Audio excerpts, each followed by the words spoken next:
आज आम्ही गेलो होतो खडकवासला डॅमला, पण त्याआधी दिवसभरात मी काय काय केलं ते तुमच्यासोबत शेअर करते.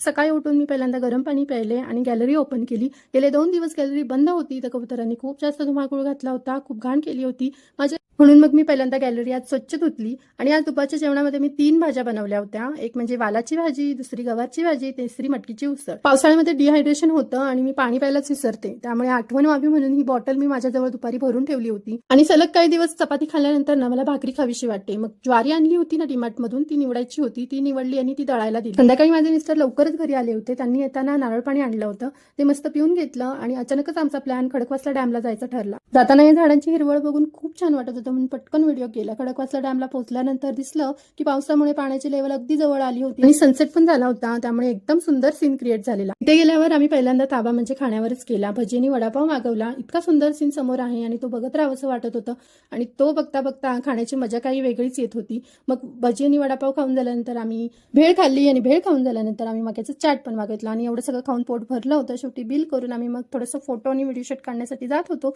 तर समोरच ना मला उंट दिसला. आता खूप दिवसांनी उंट बघितल्यावर छान तर वाटणारच, मन अगदी लहान होतंच, लहान मुलासारखं. तसंच माझं मन झालं होतं आणि त्याला बघून ना मी त्याच्याकडे सारखं बघतच राहत होते की बिचारा किती इनोसंट आहे ना. मग इथे थोडंसं फोटोशूट आणि व्हिडिओ शूट वगैरे केलं आणि मग आम्ही घरी आलो. आता घरी आल्यानंतर माझ्या मिस्टरांची सीपी मीठ होती, त्यामुळे त्यांना तिकडेच जेवण होतं.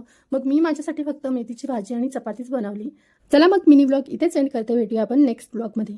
Bye bye.